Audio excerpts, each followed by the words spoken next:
reason I'm in ROTC right now is because my mother had a problem, like she didn't want to pay for college, she thought it was too expensive, and she didn't want to take out the loan. So I actually went to a recruiter, the Air Force recruiter, and I told them I want to be in the Air Force, but they didn't have any jobs available until October. And my mom said, no, you're not about to sit around my house and do nothing.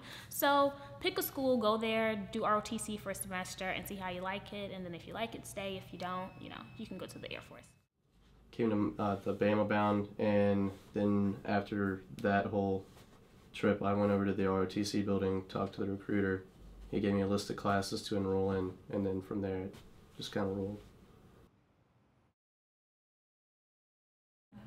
I always go with different strokes for different folks. I don't want to say I was born a leader, but ever since I was younger, I was the leader in the pack and stuff like that. So being an officer in the Air Force, it's the icing on the cake. Like, you don't get me wrong, you need enlisted people. They are the backbone of the military. However, somebody needs to be a leader. Somebody needs to be that person to call the shots, to make sure things happen, and I want to be that person. So.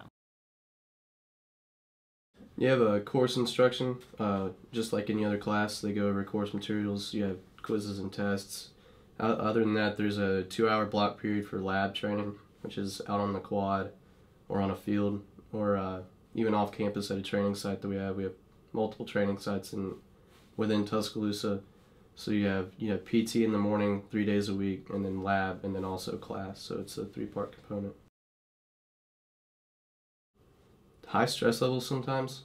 Well, as a senior, I have people under me, and sometimes I have normal class load, and then also ROTC load, and then also trying to get training done for them, or paperwork done for them as well.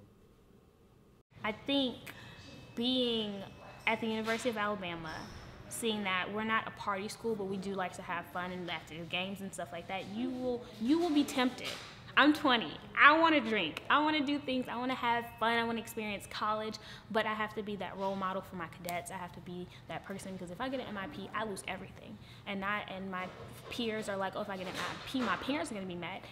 If I get an MIP, I'm going to lose my career. I'm going to lose my stipend. I'm just going to lose so much. And some people lose their scholarships. They'll lose the chance to go to college.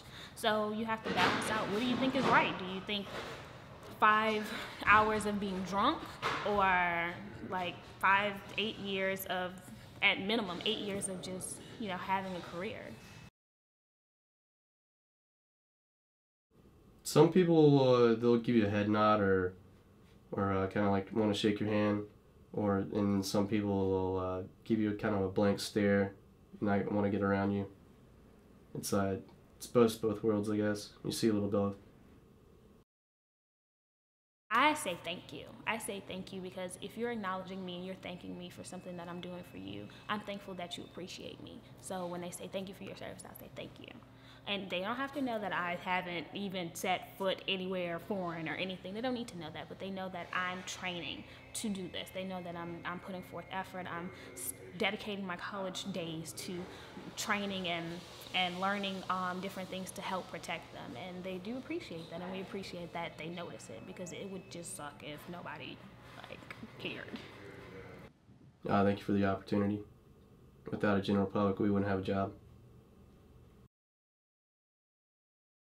I have 2 mentees. We mentor the younger cadets in GMC, in the General Military Course.